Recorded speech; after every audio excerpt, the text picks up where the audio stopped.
O marido convidou a ex para o casamento da irmã, e a esposa fingiu estar tudo bem, mas planejou uma surpresa que deixou todos chocados. O aroma de carne assada e alecrim pairava no ar, uma névoa densa e familiar que preenchia cada canto da casa dos pais de Eduardo. Aos domingos, aquele cheiro era quase uma entidade, misturando-se ao som da televisão ligada no canal de esportes, onde seu sogro, Roberto, gesticulava para a tela como se o juiz pudesse ouvi-lo, e a voz suave de sua sogra, Lúcia, que insistia em encher os pratos com uma generosidade que beirava a coerção. Para Estela, casada com Eduardo há 4 anos, esses almoços eram um ritual de pertencimento forçado. Ela sorria, participava das conversas, elogiava a maionese de batatas de Lúcia, mas por dentro sentia-se como uma peça de mobília recém-adquirida, ainda com a etiqueta de preço pendurada, deslocada em meio à decoração antiga e cheia de histórias daquele lar. Ela era a esposa do filho, um título importante, mas que soava mais como um cargo do que como um laço de afeto genuíno. Aquele universo tinha suas próprias regras, suas próprias memórias, e ela era apenas uma espectadora privilegiada, nunca uma protagonista.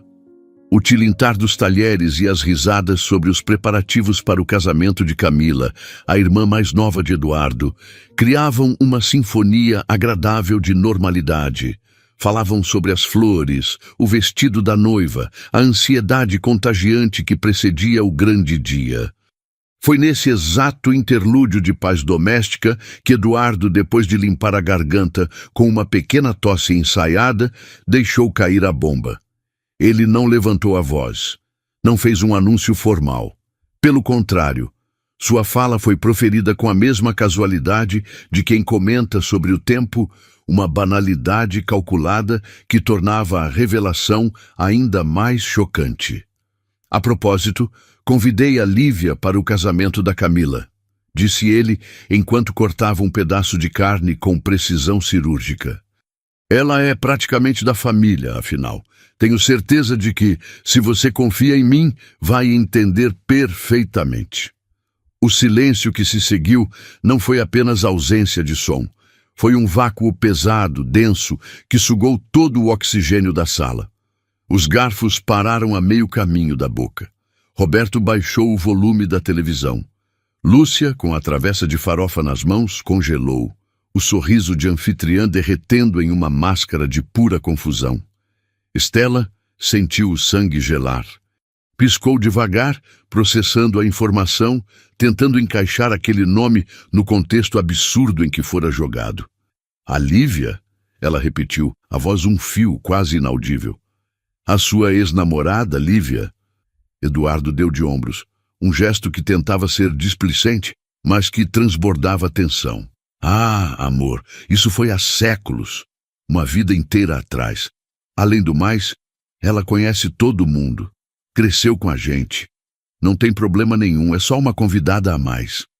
Bicho, ele olhou para os pais, buscando um apoio que não veio. Lúcia trocou um olhar rápido e carregado de significado com o marido, uma comunicação silenciosa que Estela não conseguiu decifrar, mas que claramente não era de aprovação. O ar ficou ainda mais espesso. Cada segundo de silêncio era uma acusação. Estela sentiu todos os olhares sobre si, esperando sua reação, medindo sua maturidade, sua segurança. A esposa ciumenta ou a esposa compreensiva? Ela sabia qual papel esperavam que ela desempenhasse. Engoliu em seco, forçando os músculos do rosto a se curvarem num sorriso que não alcançou seus olhos. Claro, querido, sem problemas. Eu confio em você. Aquelas palavras, no entanto, eram veneno em sua boca. A confiança que ela afirmara ter era, na verdade, uma corda bamba sobre um abismo de dúvidas.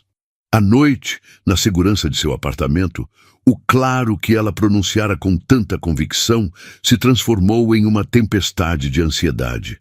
A imagem de Eduardo, tão calmo, tão seguro de si ao anunciar aquilo, não saía de sua cabeça. Por que agora? Por que Lívia? A história oficial era que Lívia havia se mudado para Curitiba anos atrás, logo após o término, para fazer uma pós-graduação, e que eles mal se falavam desde então. Uma história que sempre pareceu plausível, limpa, definitiva.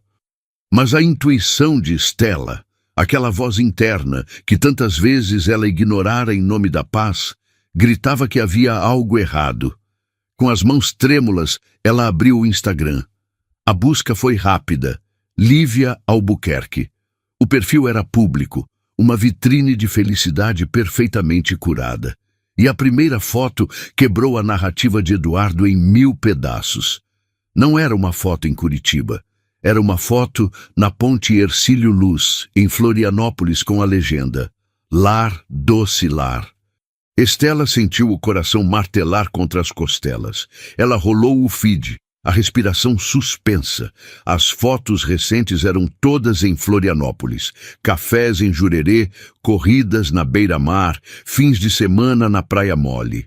Lívia não estava em Curitiba. Ela estava ali, na mesma cidade que eles, respirando o mesmo ar salgado. E a mentira não parava por aí. Em meio a paisagens deslumbrantes e selfies sorridentes, havia uma série de fotos que documentavam um amor radiante. Numa delas, Lívia exibia uma aliança de casamento reluzente, abraçada a um homem de ombros largos e sorriso cansado.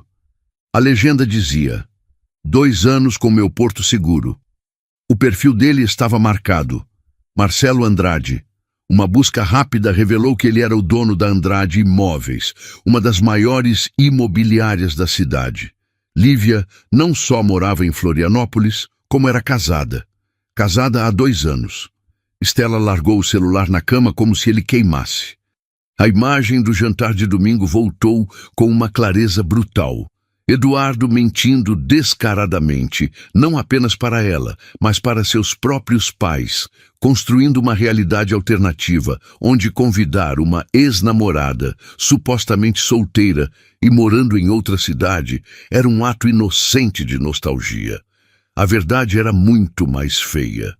Ele não apenas mentiu sobre onde Lívia estava, mas omitiu o fato mais crucial de todos. Ela tinha um marido. E a pergunta que ecoava na mente de Stella, cada vez mais alta, cada vez mais aterrorizante, era: por quê? Por que ele precisaria mentir sobre algo tão fundamental? A confiança que ela declarara na frente de todos agora parecia uma piada de mau gosto. E a base de seu casamento de 4 anos acabara de rachar, revelando um abismo escuro e desconhecido bem debaixo de seus pés.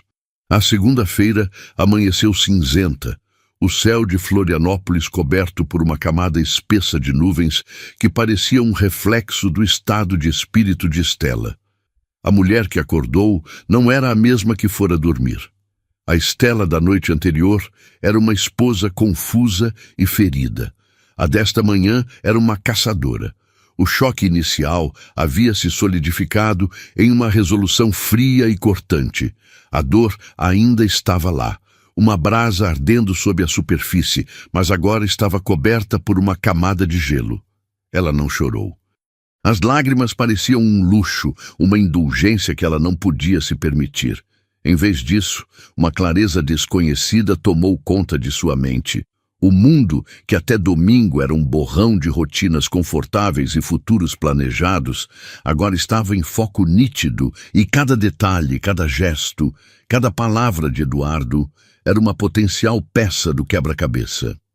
Ela se moveu pela manhã com uma precisão robótica, preparando o café, respondendo ao bom dia do marido com um sorriso que era uma obra-prima de engenharia facial, uma máscara perfeita que não revelava a tempestade que se formava por trás de seus olhos. Ela se tornou, naquele instante, uma detetive silenciosa em sua própria casa, e seu casamento, a cena de um crime em andamento. Eduardo, alheio à transformação da mulher ao seu lado, parecia mais leve, quase eufórico. Ele cantarolava enquanto se barbeava, uma melodia desafinada que arranhava os nervos de Stella. Ele escolheu uma camisa que não usava há meses, uma azul claro que realçava seus olhos, e gastou um tempo extra arrumando o cabelo. Ele estava se enfeitando e Stella sabia, com uma certeza que doía fisicamente, que não era para ela. Ele era um contador sênior em uma grande construtora no centro da cidade, um trabalho que ele frequentemente descrevia como monótono e previsível. No entanto, nas últimas semanas, essa monotonia parecia ter sido substituída por uma nova urgência. As reuniões de última hora e as demandas inesperadas do projeto começaram a se multiplicar. Ele começou a sair mais tarde do escritório com uma frequência alarmante. Antes, essas desculpas eram apenas ruído de fundo na vida do casal, palavras que ela aceitava sem questionar. Agora, elas soavam como alarmes de incêndio. Cada desculpa era uma mentira em potencial. Cada atraso, uma oportunidade para a traição. A investigação de Stella começou de forma metódica, quase clínica. Ela abriu um novo perfil no Instagram, um fantasma sem rosto e sem seguidores, cujo único propósito era seguir Lívia Albuquerque. O perfil de Lívia era um diário aberto de sua vida social, uma crônica em tempo real de seus movimentos. E para o horror crescente de Stella, os movimentos de Lívia começaram a se alinhar com os de Eduardo, com uma simetria assustadora. Na terça-feira, Eduardo ligou às 6 da tarde. Amor, vou atrasar. Surgiu uma reunião com um fornecedor novo. Coisa chata. Não me espere para o jantar. 20 minutos depois, um story de Lívia apareceu. Uma xícara de cappuccino em uma mesa de madeira rústica com a localização marcada. Café Cultura Centro. Stella conhecia aquele café. Ficava a 3 quarteirões do escritório de Eduardo. A mão que segurava o celular tremeu, mas ela tirou uma captura de tela, a primeira de muitas. A imagem foi salva em uma pasta oculta em seu computador, batizada com o nome inócuo de Receitas. Cada nova coincidência era um golpe surdo em seu peito, uma confirmação que ela desejava e temia na mesma medida. Na quinta-feira, Eduardo mandou uma mensagem. Preso no trânsito infernal da beira-mar. A prefeitura decidiu fechar uma pista bem na hora do rush. Vou demorar. 1 hora depois, Lívia postou uma foto do pôr do sol visto da janela de um restaurante, a silhueta inconfundível da ponte ao fundo. A legenda era simples: fim de tarde perfeito. O restaurante era o Pier 54, um lugar caro e romântico, localizado exatamente na direção oposta ao apartamento deles, no caminho que alguém faria se estivesse, de fato, preso no trânsito da beira-mar, mas com um destino muito diferente em mente. Stella sentiu o gosto amargo da bile na garganta. Ele nem se dava ao trabalho de criar mentiras elaboradas. Usava fragmentos da verdade, o trânsito real, a localização do escritório, e os torcia para servir a seus propósitos, confiando na fé cega dela para preencher as lacunas. A audácia dele era sufocante. A coleção de provas de Stella crescia a cada dia. Capturas de tela dos stories de Lívia, registros de chamadas mostrando as ligações de Eduardo exatamente nos horários das postagens, extratos do cartão de crédito conjunto que começavam a revelar um padrão suspeito. Jantares em dias de semana em restaurantes que ele dizia detestar, compras em lojas que ela nunca ouvira entrar. Cada transação era uma pequena traição documentada, um rastro digital de sua vida dupla. Ela se tornou uma especialista em cruzamento de dados, uma analista forense de seu próprio casamento. A dor se misturava a uma raiva fria, uma fúria que lhe dava energia para continuar cavando, para desenterrar a verdade completa, por mais devastadora que fosse. Ela precisava saber a extensão do engano, a profundidade do abismo. A peça final do quebra-cabeça, a prova irrefutável que conectava todos os pontos, chegou na sexta-feira à noite. Eduardo estava no banho, o som da água um ruído constante que abafava o som do mundo. O notebook dele estava aberto na mesa da sala, logado em seu e-mail pessoal, algo que ele raramente fazia. A curiosidade, agora uma força incontrolável, a impeliu. Com o coração batendo descompassado, ela se aproximou. A caixa de entrada estava cheia de e-mails de trabalho e newsletters, mas foi uma conversa em um aplicativo de mensagens corporativas, deixado aberto na tela, que prendeu sua atenção. Era uma troca de mensagens com um colega, Ricardo. Eles falavam sobre um projeto, prazos, planilhas. E então, no meio da conversa técnica, uma frase de Eduardo se destacou, brilhando em neon na escuridão de suas suspeitas. Não posso sair para beber hoje, cara. Tenho aquela reunião com o pessoal da Imobiliária Andrade. O chefe quer fechar a parceria de qualquer jeito. Imobiliária Andrade. O nome ecoou na mente de Estela como um tiro. Andrade. O sobrenome de Marcelo. O sobrenome do marido de Lívia. A ligação estava feita. Não era uma coincidência, não era uma paranoia. Era um plano. Eduardo não estava apenas se encontrando com Lívia. Ele estava se envolvendo profissionalmente com o marido dela, usando uma parceria de negócios como o disfarce perfeito para se aproximar, para se infiltrar, para transformar a traição em uma rotina legitimada pelo trabalho. A dimensão da manipulação era de uma perversidade que Estela mal conseguia compreender. Ele não estava apenas enganando a ela e a Marcelo. Estava usando sua própria empresa, seus colegas, seu chefe, como peões em seu jogo doentio. A náusea a atingiu com força e ela teve que se apoiar na mesa para não cair. O som do chuveiro parou.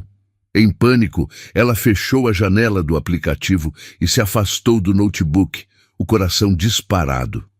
Quando Eduardo saiu do quarto, enrolado na toalha, com o cabelo molhado e um sorriso no rosto, ela o viu pela primeira vez como ele realmente era. Um estranho. Um ator talentoso que vivia sob seu teto, dormia em sua cama e construía um castelo de mentiras ao seu redor. Naquela noite, o sono foi um país estrangeiro que ela não conseguiu visitar. A cama, antes um refúgio, agora parecia um palco. Ela se deitava ao lado dele, sentindo o calor de seu corpo, o ritmo de sua respiração, e tudo parecia uma farsa. Cada movimento dele, cada suspiro, era uma fonte de especulação. Ele estava sonhando com ela ou com a outra. A cumplicidade que eles compartilhavam, as piadas internas, os 4 anos de história, tudo parecia contaminado, reescrito sob a luz sombria da traição. A raiva e a dor lutavam dentro dela, uma batalha violenta que a deixava exausta e desperta. Mas em meio ao caos emocional, uma nova certeza começou a se formar. Ela não podia enfrentar isso sozinha. Essa teia de mentiras era complexa demais, envolvendo outra pessoa que, como ela, estava sendo enganada. Marcelo Andrade, o marido. O homem cujo nome agora estava gravado a fogo em sua mente. Ele também merecia saber a verdade. Ou talvez, como indicava o seu sorriso cansado na foto do Instagram, ele já soubesse e estivesse sofrendo em silêncio, assim como ela. A ideia de contatá-lo era aterrorizante. Era cruzar uma linha, tornar tudo real, irrevogável. Mas a alternativa, continuar vivendo naquela farsa, sendo consumida pela dúvida e pela raiva, era infinitamente pior. Ela precisava de um aliado, precisava de alguém que entendesse a magnitude daquela traição. Pouco antes do amanhecer, quando os primeiros pássaros começavam a cantar e a cidade ainda dormia, Estela pegou o celular. Encontrou o site da Andrade Imóveis. O número de Marcelo estava listado, seu celular pessoal, uma prática comum para donos de negócios que queriam parecer acessíveis. Ela salvou o número, o dedo pairando sobre o ícone de mensagem. O que dizer? Como se apresentar? Oi, seu casamento é uma farsa e o meu também? A simplicidade, ela decidiu, era a única arma que lhe restava. Com uma respiração profunda, que não foi suficiente para acalmar o tremor em suas mãos, ela digitou a mensagem, cada palavra um passo em direção ao desconhecido. Oi, Marcelo, aqui é a Estela, esposa do Eduardo. Acho que precisamos conversar. Ela apertou enviar, antes que a coragem a abandonasse. O pequeno tique azul de confirmação de leitura apareceu quase instantaneamente, seguido por um silêncio que durou uma eternidade. Ela observou a tela, a respiração presa na garganta, esperando a explosão, a negação, a confusão. Mas a resposta, quando veio, não foi nada disso. Foi algo muito mais assustador e, ao mesmo tempo, reconfortante. Foi a confirmação de que ela não estava louca. A resposta de Marcelo não demorou horas. Chegou em menos de 5 minutos, um piscar de tela no silêncio opressivo do quarto. A rapidez da mensagem, por si só, já era uma confissão. Não houve perguntas, não houve choque, não houve um desculpe, acho que você se enganou. Apenas 6 palavras que carregavam o peso de meses, talvez anos, de suspeitas silenciosas. Eu já desconfiava. Vamos conversar pessoalmente. Aquela frase tão curta e direta foi para Estela como encontrar um outro sobrevivente em uma ilha deserta. A solidão que a consumia se dissipou um pouco, substituída por uma estranha e sombria camaradagem. Ela não estava louca, não estava inventando coisas.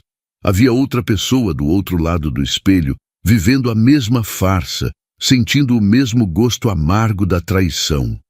Eles combinaram de se encontrar em um café na Lagoa da Conceição, um lugar neutro, ensolarado e público, cuja atmosfera vibrante contrastava violentamente com o propósito sombrio daquele encontro. Quando Estela chegou, Marcelo já estava lá, sentado em uma mesa nos fundos, de costas para a maior parte do movimento, como se buscasse instintivamente o anonimato. Ela o reconheceu imediatamente das fotos, mas a imagem digital não fazia jus à exaustão que ele carregava pessoalmente.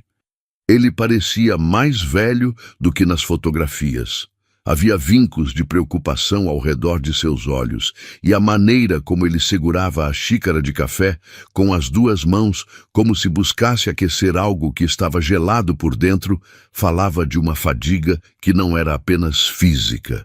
Seu rosto era o retrato de um homem que há muito tempo havia parado de lutar contra uma maré e simplesmente se deixava levar, esperando o inevitável naufrágio. Ao vê-la se aproximar, ele se levantou, um gesto de cortesia que parecia custar-lhe um esforço imenso. Não houve um aperto de mão, apenas um aceno de cabeça, um reconhecimento mútuo de que ambos pertenciam ao mesmo clube indesejado. Estela, ele disse, a voz mais rouca do que ela imaginara. Obrigado por vir. Ela se sentou, o coração batendo forte contra as costelas. O barulho do café, as conversas animadas, o som da máquina de expresso, tudo parecia distante, como se eles estivessem dentro de uma bolha de silêncio e tensão. Obrigada por responder, ela conseguiu dizer. O silêncio que se seguiu foi denso, carregado de palavras não ditas. Foi Marcelo quem o quebrou, olhando para a sua xícara como se lesse o futuro nas borras de café. Ela sempre dizia que estava em reunião, ele começou, a voz monótona, desprovida de emoção, como a de alguém que repetiu aquela frase para si mesmo 1000 vezes. Reuniões de última hora, jantares com clientes, viagens de prospecção. No começo, eu acreditava. Por que não acreditaria? Depois, as desculpas começaram a ficar vagas. Os detalhes não batiam. Eu perguntava, e ela ficava na defensiva, me acusava de ser controlador, de não confiar no sucesso dela. Então, eu parei de perguntar. Eu fingia acreditar. É mais fácil, sabe? Fingir, pelo menos por um tempo. A confissão dele abriu uma comporta em Estela. Ela pegou o celular, a mão agora firme, e o colocou sobre a mesa. Eduardo também, disse ela, a voz ganhando força. Reuniões, projetos, fornecedores, Mas eles são descuidados, ou talvez arrogantes. Eles deixam um rastro. Ela abriu a pasta Receitas e começou a mostrar as provas, uma a uma. O story de Lívia no café, a 3 quarteirões do escritório de Eduardo. A foto do pôr-do-sol no restaurante romântico, no dia em que ele estava preso no trânsito. As datas, os horários, as localizações, tudo se alinhando em uma coreografia macabra de engano. A cada print que ela mostrava, o rosto de Marcelo se contraía um pouco mais. Não de surpresa, mas de confirmação. Era como se ele estivesse vendo as peças de seu próprio quebra-cabeça particular se encaixarem nas peças dela, formando uma imagem única e hedionda. Quando Stella terminou, foi a vez dele. Marcelo abriu uma pasta em seu próprio celular com o nome igualmente discreto de Impostos. O que ele mostrou foi ainda mais devastador. Não eram apenas stories do Instagram.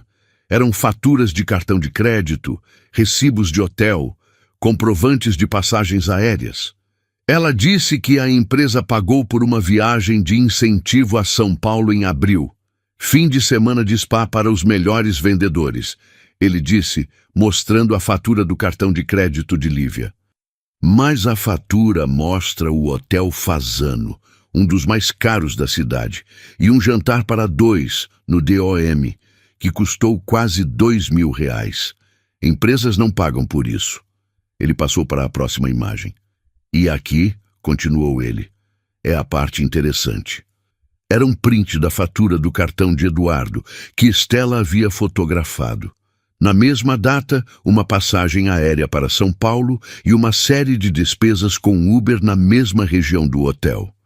Eles não estavam apenas se encontrando para cafés. Estavam viajando juntos, vivendo uma vida de luxo e romance às custas da confiança e do dinheiro de seus cônjuges. Juntos ali, naquele café ensolarado, eles montaram o quebra-cabeça completo. A reunião com a imobiliária Andrade, que Eduardo mencionara, era o álibi perfeito. Ele usava o pretexto de uma parceria de negócios para justificar encontros e ligações, transformando o marido da amante em seu escudo. As viagens de trabalho de ambos coincidiam com uma precisão matemática. Um congresso de contabilidade para Eduardo em Belo Horizonte era, na verdade, um fim de semana romântico com Lívia, que havia dito a Marcelo que estava visitando uma tia doente. Um evento de lançamento da construtora no Rio de Janeiro era a desculpa para passarem o feriado juntos em um hotel de frente para o mar. A teia de mentiras era tão vasta, tão intrincada e tão antiga que os deixou sem fôlego. Eram meses, pelo menos 6, de uma vida dupla meticulosamente planejada. Marcelo recostou-se na cadeira, passando a mão pelo rosto com um cansaço que parecia vir da alma.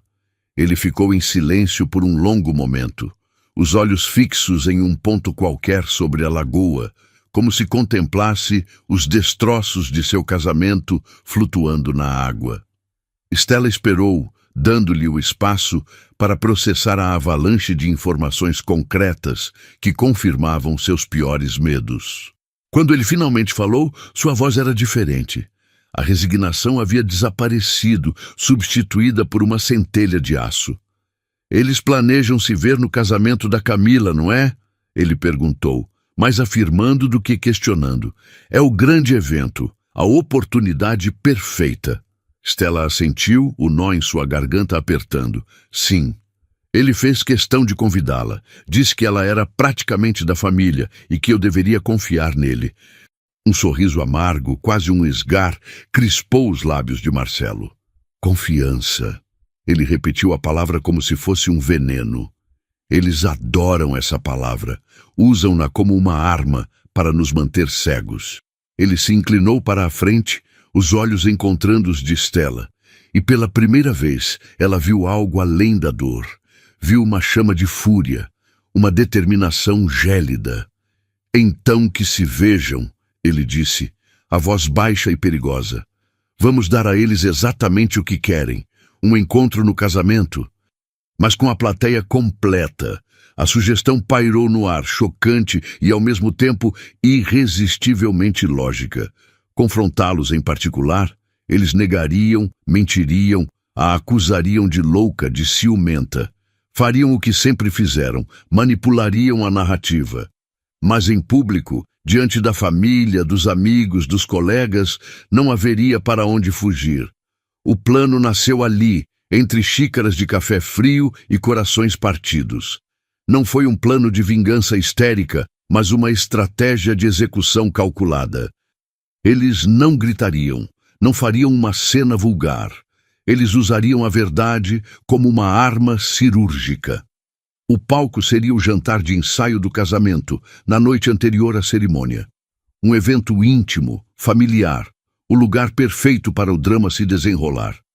Eduardo, em sua arrogância, havia escolhido o cenário para sua mentira. Eles apenas o usariam para a exposição da verdade. Eu vou ao jantar, disse Stella, a voz firme, sentindo uma onda de poder substituir o medo. E você virá comigo. Como meu acompanhante, Marcelo a encarou, avaliando-a. Você tem certeza? Isso vai ser uma explosão nuclear.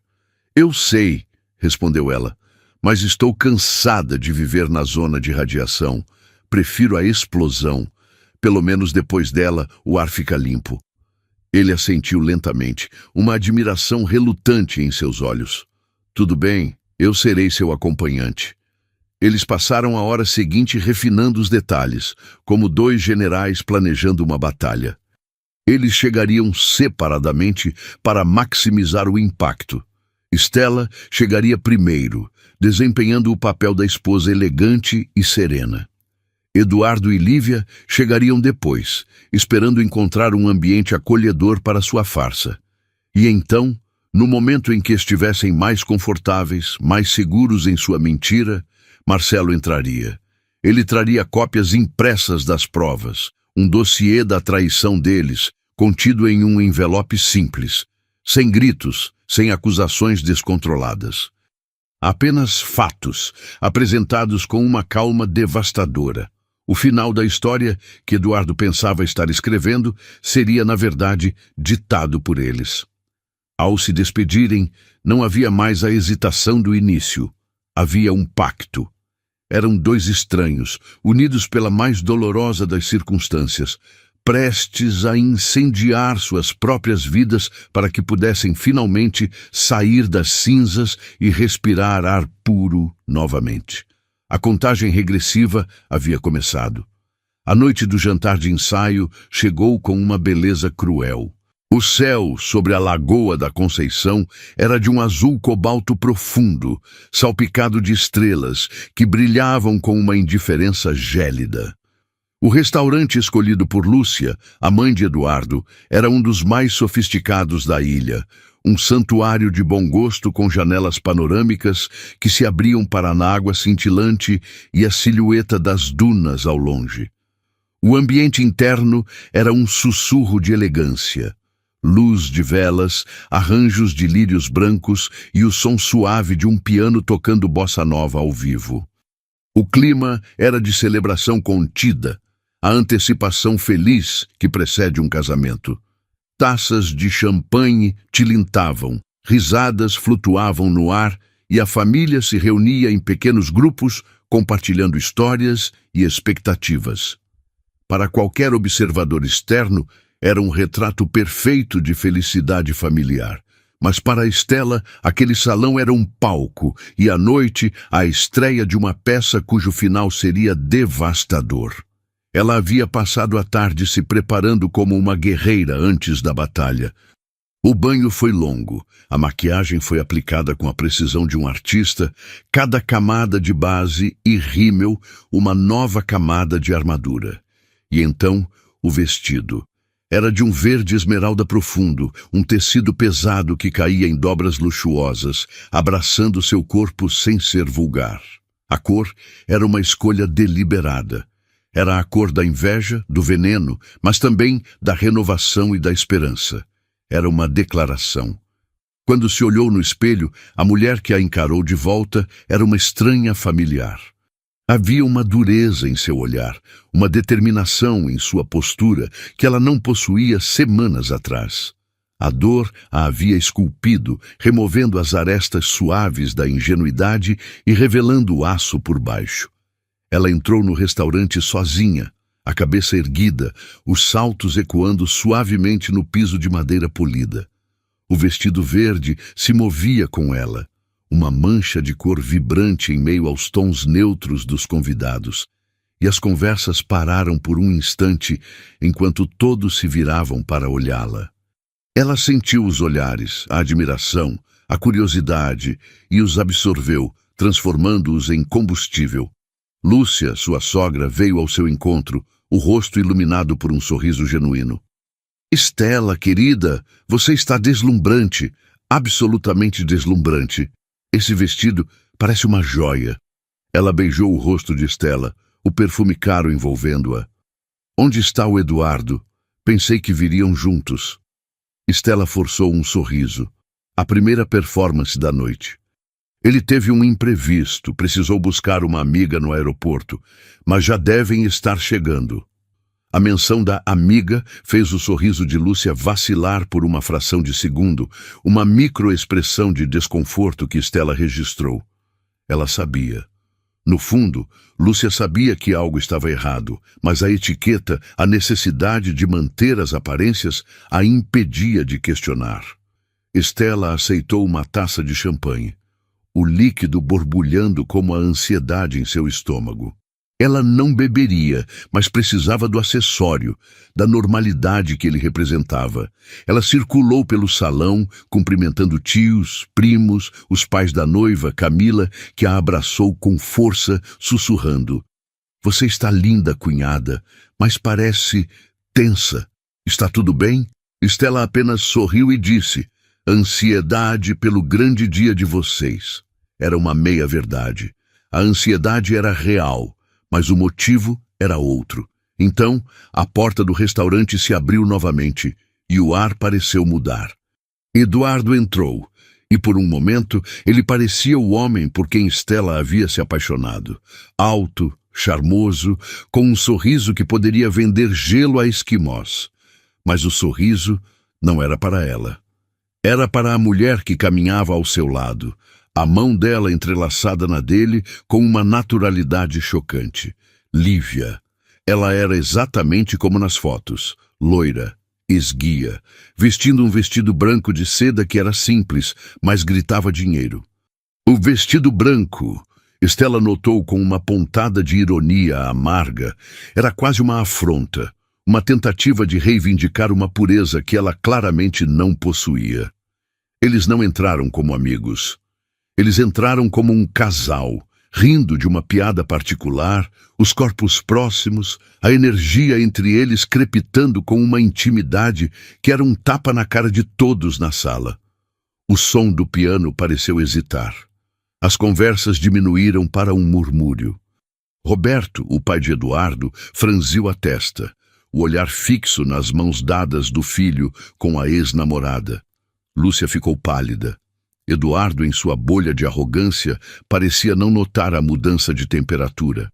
Ele avistou Estela e a guiou em sua direção, um predador trazendo sua presa para o covil.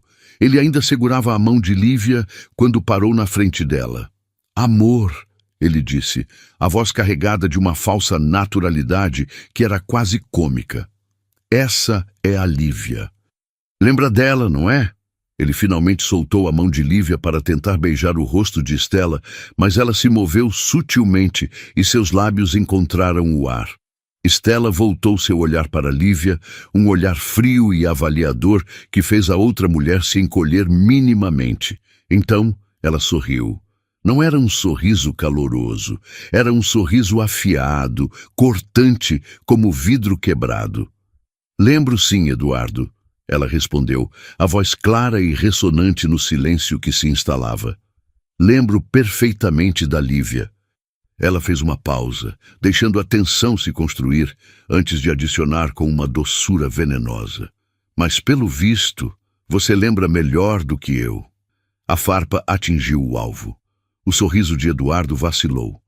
Lívia desviou o olhar. o rubor subindo por seu pescoço. A atmosfera na sala tornou-se irrespirável. Os convidados mais próximos fingiam não ouvir, mas seus corpos estavam rígidos, suas orelhas atentas. O confronto silencioso poderia ter se arrastado, um duelo de olhares e subtextos, mas o roteiro daquela noite previa um clímax mais dramático. E ele chegou pontualmente. A porta do restaurante se abriu pela terceira vez. Marcelo entrou. Ele não entrou apressado ou com raiva. Ele entrou com a calma deliberada de um homem que tem todo o tempo e todo o poder do mundo. Estava impecável em um terno escuro, o cabelo perfeitamente penteado. Ele não parecia um marido traído em busca de vingança. Parecia um executivo chegando para fechar um negócio hostil. Em sua mão, ele segurava um envelope pardo, simples, mas que, naquele contexto, parecia carregar o peso de uma sentença de morte. Ele parou por um momento no umbral, seus olhos varrendo o salão, encontrando-os de Stella em um rápido aceno de confirmação, antes de se fixarem em sua esposa. O efeito foi instantâneo e cataclísmico. O rosto de Lívia se desfez. A cor sumiu de suas bochechas, deixando para trás uma máscara de cera. Seus olhos se arregalaram em puro terror, e a taça de champanhe que ela segurava escorregou de seus dedos trêmulos. O som do cristal se estilhaçando no chão de mármore ecoou pelo salão silencioso, um som agudo e definitivo, como o de um sino anunciando uma execução. O champanhe dourado se espalhou pelo chão, manchando a barra de seu vestido branco, uma metáfora visual quase poética para a pureza manchada. Todos os olhares que antes estavam no trio tenso agora se voltaram para Marcelo, que começou a caminhar em direção a eles, seus sapatos fazendo um som suave e ameaçador no chão. Marcelo! A voz de Lívia foi um sussurro estrangulado, o nome saindo de seus lábios como uma maldição. Eduardo se virou, o choque e a confusão estampados em seu rosto. O que você está fazendo aqui? Isso é um evento particular. Marcelo parou a poucos metros deles, o olhar frio como gelo. Desculpem interromper a festa, disse ele, a voz calma, mas projetada para que todos pudessem ouvir. Mas acontece que minha esposa e o cunhado da noiva, ele fez um gesto com a cabeça na direção de Eduardo, têm se encontrado às escondidas há meses, e como sou um homem que gosta de fatos, eu trouxe provas. Ele ergueu o envelope pardo. A palavra provas caiu na sala como uma bigorna. O caos controlado se instalou. Roberto se levantou, o rosto uma máscara de fúria. Lúcia levou a mão à boca, os olhos cheios de lágrimas. Camila e seu noivo olhavam, atônitos, sem entender a cena que se desenrolava. Foi Stella quem agiu em seguida, completando o ataque coordenado. Enquanto Marcelo mantinha a atenção de todos, ela abriu o celular, o brilho da tela iluminando seu rosto determinado. Provas como esta, você quer dizer? Ela disse, virando a tela para que Lúcia e Roberto pudessem ver. Era o print da fatura do Hotel Fasano, com o jantar caríssimo para 2. Lívia disse que estava em uma viagem de incentivo da empresa, não é? Engraçado, porque na mesma data, Eduardo também estava em São Paulo, em um congresso. Ela passou para a próxima imagem. E aqui estão as passagens aéreas, compradas no mesmo dia, para o mesmo voo. Que coincidência! Eduardo, finalmente percebendo a armadilha em que havia caído, tentou retomar o controle. Ele deu um passo em direção a Stella, a mão estendida em um gesto de súplica. Stella, por favor, não faça isso. Deixa eu explicar, não é o que parece. A desesperança em sua voz teria sido patética se não fosse tão merecida. Stella o encarou. O desprezo em seus olhos era uma força física. Claro que você pode explicar, Eduardo, disse ela, a voz fria como o Ártico. Mas eu sugiro que desta vez você explique olhando nos olhos dos seus pais. Ela gesticulou na direção de Roberto e Lúcia. O golpe foi certeiro. Eduardo se virou e viu o rosto devastado de sua mãe e a fúria gelada de seu pai. Ele murchou. A arrogância, a confiança, tudo se esvaiu, deixando para trás apenas um homem pequeno e patético, exposto sob as luzes do restaurante. Lúcia não conseguiu mais se conter. Um soluço escapou de seus lábios e ela desabou na cadeira, o rosto entre as mãos. Foi Roberto quem proferiu a sentença. Ele se levantou em toda a sua altura, a autoridade de patriarca inquestionável em sua voz. Ele não gritou. Sua voz era baixa, mas carregada de um poder que fez todos se encolherem. Ele apontou para a porta. "Saiam daqui!" ordenou ele, o olhar fixo em seu filho e em Lívia. "Agora!" Eduardo hesitou, olhando de seu pai para Estela como se procurasse uma saída, uma brecha. "Mas, pai, agora!" A voz de Roberto trovejou, quebrando a calma mortal e fazendo as taças vibrarem. A ordem era final, irrevogável.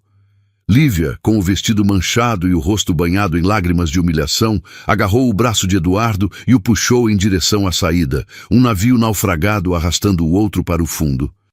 Enquanto eles se retiravam sob o olhar chocado e acusador de 30 pares de olhos, Estela ergueu sua taça de champanhe intocada. Sua mão estava perfeitamente firme. Ela olhou para os convidados restantes, para a família cujo retrato perfeito acabara de ser rasgado, e fez seu brinde. "Aos noivos", começou ela, a voz clara e forte, "e a um futuro construído sobre a verdade." Ela fez uma pausa, o olhar varrendo a sala antes de concluir com uma ironia cortante. "Ao amor sincero e ao fim da hipocrisia." Ela levou a taça aos lábios e tomou um gole lento e deliberado. O champanhe desceu frio, mas em seu peito, pela primeira vez em semanas, ela sentiu um calor que não era de raiva ou dor, mas de libertação. A bomba havia explodido, e em meio aos destroços, ela estava de pé, intacta. A saída de Eduardo e Lívia do restaurante não foi o fim da explosão, mas o início da onda de choque. Eles deixaram para trás um vácuo, um silêncio tão profundo que o som do piano, ao tentar retomar timidamente a melodia, pareceu uma profanação. Os convidados estavam congelados, como se uma fotografia tivesse sido tirada no exato momento do impacto. Rostos exibiam uma mistura de choque, constrangimento e uma fascinação mal disfarçada. O drama, cru e visceral, havia sido servido como prato principal, e agora ninguém sabia como proceder com a sobremesa. Foi Camila, a noiva, quem quebrou o feitiço. Ela se levantou, caminhou até Estela, ignorando os olhares e os sussurros, e a abraçou. Não foi um abraço de pena, mas de solidariedade. "Eu sinto muito", ela sussurrou no ouvido de Estela. "Sinto muito que você tenha passado por isso, e sinto muito que meu irmão seja esse idiota." Aquele gesto simples de apoio foi a permissão para que a vida retomasse seu curso, ainda que de forma desajeitada. A notícia do que aconteceu naquele jantar de ensaio se espalhou por Florianópolis, com a velocidade de um incêndio em dia de vento nordeste. A cidade, apesar de ser uma capital, funcionava como uma cidade pequena quando se tratava de fofoca nos círculos sociais certos. A história tinha todos os ingredientes de um escândalo perfeito: traição, uma família proeminente, um confronto público e uma vingança executada com precisão cirúrgica. Antes mesmo que o sol nascesse no dia do casamento, a narrativa já havia sido contada e recontada em grupos de WhatsApp, em telefonemas apressados, cada versão adicionando uma nova camada de detalhes, alguns verdadeiros, outros fantasticamente exagerados. Estela foi pintada ora como uma heroína trágica, ora como uma vingadora implacável. Eduardo e Lívia foram universalmente condenados, seus nomes transformados em sinônimos de vergonha. Lívia, em uma tentativa desesperada de controlar a narrativa e salvar o que restava de sua reputação, recorreu à única arma que conhecia: as redes sociais. Na manhã seguinte, enquanto a família se preparava para um casamento que agora estava manchado pela infâmia, ela publicou um texto longo e vitimista em seu Instagram. A foto que o acompanhava era uma imagem em preto e branco dela mesma, olhando melancolicamente para o mar. Às vezes, na vida, nos deparamos com a amargura de pessoas que não conseguem seguir em frente, ela escreveu. Algumas pessoas não superam o passado e, em sua infelicidade, precisam criar dramas para aparecer, para destruir a paz dos outros. É triste ver até onde a inveja e o ciúme podem levar alguém. Mas eu escolho a luz. Escolho me erguer acima da negatividade e focar na minha verdade, cercada por aqueles que conhecem meu coração. A postagem era uma obra-prima de manipulação, uma tentativa de se pintar como a vítima de uma ex-esposa desequilibrada e ciumenta. Por algumas horas funcionou. Comentários de amigos desinformados surgiram, oferecendo apoio, corações e mensagens de "fique forte". Mas a mentira dela teve vida curta. Marcelo, que até então havia permanecido em silêncio, reagiu. Sua resposta não foi emocional ou acusatória. Foi fria, factual e absolutamente demolidora. Ele não escreveu um texto. Ele não precisava. Em seu próprio perfil, que até então era estritamente profissional, ele postou um carrossel de imagens. A primeira era uma foto de seu casamento com Lívia, os dois sorrindo, felizes. As imagens seguintes eram as provas, uma a uma, em alta resolução para que ninguém pudesse duvidar. A fatura do Hotel Fasano, o recibo do jantar no DOM, as passagens aéreas para São Paulo, com os nomes de Lívia e Eduardo lado a lado. A reserva de um fim de semana romântico em um hotel boutique em Santo Antônio de Lisboa, feita no cartão de crédito de Eduardo, em uma data em que Lívia deveria estar em um retiro de yoga. A sequência de imagens era um nocaute. E a legenda que ele escolheu foi a pá de cal, uma frase curta que se tornou um bordão na cidade por semanas. A verdade tem comprovante. O efeito foi imediato e devastador. A postagem de Marcelo foi compartilhada centenas de vezes. Os comentários de apoio no perfil de Lívia se transformaram em acusações. Amigos em comum, que antes ofereciam solidariedade, agora se calavam ou, pior, comentavam na postagem de Marcelo com expressões de choque e decepção. O castelo de cartas de Lívia desmoronou em praça pública. O escândalo, que antes era uma fofoca, agora era um fato documentado. Para Eduardo e Lívia, as consequências foram rápidas e brutais. A construtora onde Eduardo trabalhava, uma empresa familiar e conservadora, não tolerou a mancha em sua reputação. Ele foi chamado para uma reunião na segunda-feira e convidado a se demitir para evitar um escândalo maior. Humilhado, sem emprego e ostensivamente expulso de sua própria família, ele fez as malas e se mudou para o interior do estado, para a casa de um primo em uma cidade pequena, buscando o anonimato que havia perdido. Lívia, por sua vez, viu seu mundo social implodir. Clientes de sua agência de marketing começaram a cancelar contratos, não querendo suas marcas associadas à sua imagem tóxica. Amigos pararam de retornar suas ligações. E Marcelo, com a mesma eficiência com que apresentou as provas, entrou com o pedido de divórcio. A vida de luxo e aparências que ela tanto prezava se desfez em pó. Enquanto o mundo deles ruía, Estela se recolheu. Ela passou o primeiro mês em um casulo de silêncio. O casamento de Camila aconteceu, belo e agridoce, com um elefante invisível na sala que todos fingiam não ver. Estela cumpriu seu papel de cunhada, sorriu para as fotos, mas seus olhos estavam distantes. Depois, ela se permitiu sentir. Chorou por dias a fio, não pelo homem que Eduardo se revelou ser, mas pelo homem que ela pensou que ele era, pelo futuro que haviam planejado e que agora era apenas uma miragem. Dormiu pouco, assombrada por memórias que agora pareciam todas falsas. Comeu quase nada, mas lentamente, em meio à dor e ao esgotamento, algo novo começou a brotar. Uma sensação que ela não sentia há muito, muito tempo. Paz. Era uma paz frágil, como a primeira luz da manhã após uma tempestade, mas era real. A paz de não ter mais que duvidar, de não ter mais que se questionar se estava louca. A paz da verdade, por mais feia que fosse. Nesse período de reclusão, alguns gestos de apoio se tornaram faróis na escuridão. Seu sogro, Roberto, ligou uma única vez.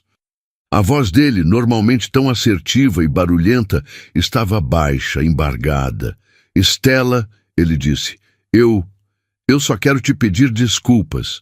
Em nome da minha família, em meu nome, nós falhamos com você. O pedido de desculpas, vindo do homem que ela sempre vira como uma figura intimidadora, a desarmou. A mãe dela, que morava em outra cidade, apareceu de surpresa em sua porta, trazendo potes de sopa, flores e a presença silenciosa e reconfortante que só uma mãe pode oferecer. Ela não fez perguntas. Não a pressionou a falar. Apenas sentou-se com ela, assistiu a filmes bobos e a lembrou de que ela não estava sozinha. Mas foi a conversa com Camila, algumas semanas após o casamento, que mais a tocou. A irmã de Eduardo a convidou para um café, e em meio ao aroma de grãos moídos, ela pegou a mão de Estela e olhou em seus olhos.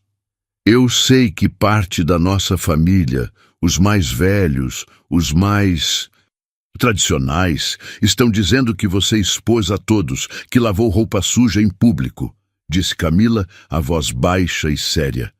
Mas eu quero que você saiba que eu não penso assim. Nenhum de nós da nossa geração pensa. Você não estragou o meu casamento, Estela. Ela fez uma pausa, apertando a mão de Estela com mais força. Você salvou a nossa família de continuar vivendo um teatro. Você nos deu a verdade, e isso não tem preço. Você foi corajosa, a pessoa mais corajosa que eu conheço. As palavras de Camila foram como um bálsamo. Estela percebeu que, ao explodir seu próprio casamento, ela não havia destruído uma família. Havia forçado uma purificação, uma dolorosa, mas necessária, remoção do câncer da hipocrisia que os consumia silenciosamente. E ao fazer isso, ela não apenas se libertou, mas libertou a todos eles da obrigação de fingir. A paz que ela sentia começou a se fortalecer, a criar raízes, prometendo um futuro onde ela não precisaria mais atuar. O tempo, depois da explosão, não passou em dias ou semanas, mas em fases de luto e redescoberta. Os primeiros 3 meses foram um borrão de burocracia e caixas de papelão. Estela, com a ajuda silenciosa e eficiente de Camila, esvaziou o apartamento de qualquer vestígio de Eduardo. Cada objeto dele, que era encaixotado, parecia remover um peso de suas costas. O terno que ele usou no casamento deles, o relógio que ela lhe deu de aniversário, os livros de contabilidade que ocupavam uma prateleira inteira.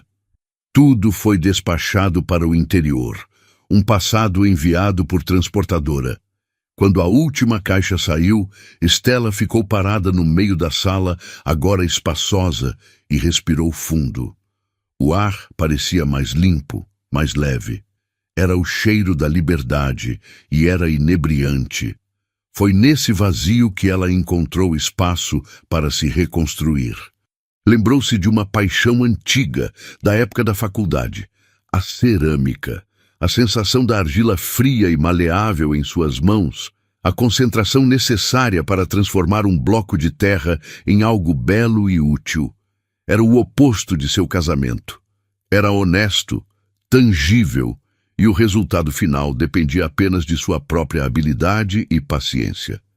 Com o dinheiro da venda do apartamento, que Roberto fez questão que ficasse inteiramente com ela, Estela alugou um pequeno sobrado charmoso no bairro da Trindade. O andar de baixo se tornou seu ateliê, um espaço rústico com paredes de tijolo aparente, prateleiras de madeira cheias de potes de esmalte e um forno de cerâmica que era a peça central de seu novo universo.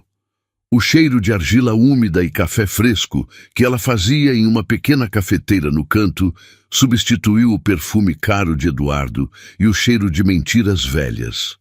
Ali, com as mãos sujas de barro, ela encontrou sua terapia.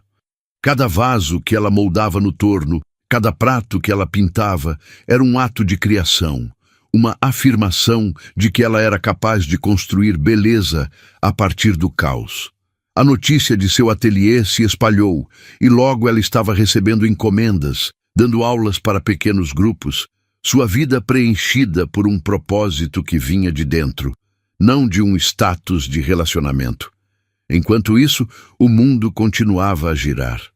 Marcelo, com quem ela manteve uma amizade discreta e solidária, também encontrou seu caminho. Após finalizar o divórcio, ele se permitiu ser cuidado.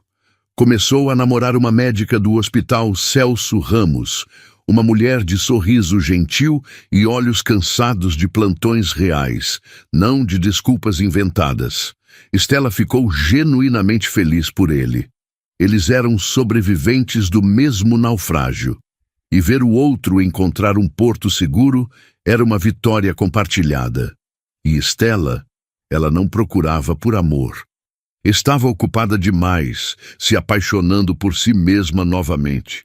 Mas o amor, muitas vezes, aparece quando não estamos olhando. Aconteceu em uma tarde chuvosa, quando ela entrou em uma cafeteria artesanal no centro para fugir do temporal.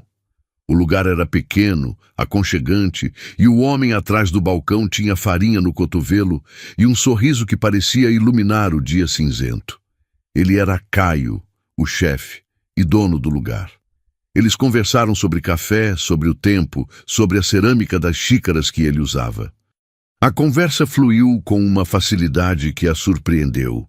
Ele não prometia mundos, não usava palavras grandiosas. Ele falava sobre a fermentação do pão, sobre a origem dos grãos de café, sobre as pequenas verdades de seu ofício. No segundo encontro, ele a levou para conhecer a cozinha de sua cafeteria depois do expediente. O lugar cheirava a alho, a alecrim, a chocolate. Ele riu e disse: "Se um dia eu mentir para você e disser que estava trabalhando até tarde, você vai saber na hora. É só sentir meu cheiro. Se não for de comida, pode desconfiar." Estela riu. Foi uma risada que veio do fundo da alma, livre, sem o peso da dúvida. Pela primeira vez em anos, ela sentiu que podia confiar no ar que respirava. Meses depois, a vida levou de volta ao ponto de partida, mas em um cenário completamente transformado. Era o primeiro aniversário de casamento de Camila e seu marido. A comemoração foi um churrasco no jardim da casa dos pais de Eduardo, o mesmo jardim que um dia pareceu tão hostil para Estela. Agora ela se sentia em casa. Caio estava ao seu lado, virando a picanha na grelha com Roberto, os dois rindo como velhos amigos. Lúcia a tratava não como ex-nora, mas como uma filha querida, mostrando-lhe as novas orquídeas que havia plantado. A atmosfera era leve, genuína. Durante os brindes, o marido de Camila se levantou, ergueu sua taça e olhou diretamente para Estela. "Há um ano", ele começou, "nós tivemos um jantar de ensaio bem memorável. Risadas suaves percorreram o grupo. E naquele dia, a Estela, com uma coragem que eu admiro profundamente, nos ensinou uma lição. Ela nos ensinou que uma família não se sustenta com aparências, mas com verdade. Ela teve a coragem de trocar um teatro por uma vida real. Então, um brinde a Estela, que nos lembrou do que realmente importa." Todos ergueram suas taças. Estela sentiu os olhos marejarem, mas desta vez as lágrimas eram de gratidão. Naquela noite, de volta ao seu apartamento, que agora era um reflexo de quem ela era, cheio de plantas, livros e peças de cerâmica imperfeitas e lindas, ela abriu um diário que havia começado a escrever. Na página em branco, ela relembrou a frase que havia sido o estopim de tudo, a frase que Eduardo dissera com tanta arrogância à mesa de jantar. Ele disse: "Se você confia em mim, vai entender." Ela escreveu, a caligrafia fluida e segura. E eu entendi. Eu finalmente entendi. Entendi que a confiança que ele pedia não era confiança, era obediência.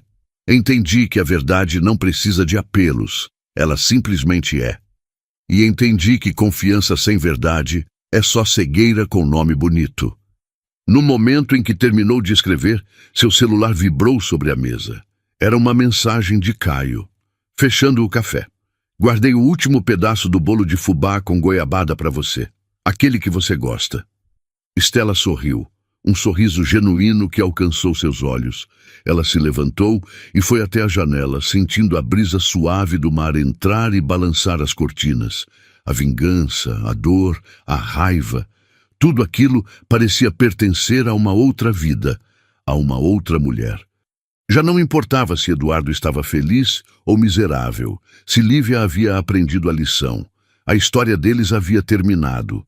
A dela estava apenas começando. Agora, o que importava era a paz de estar livre. Livre para moldar seu próprio futuro, para amar sem medo, para viver uma vida que, como suas cerâmicas, podia ter suas falhas e imperfeições, mas era, acima de tudo, real e absolutamente sua. Gostou dessa história de traição e superação? Então deixe seu like. A minha parte favorita foi o brinde da Estela no final do jantar. E a sua? Comente aqui embaixo. Para mais histórias assim, se inscreva no canal e ative o sininho.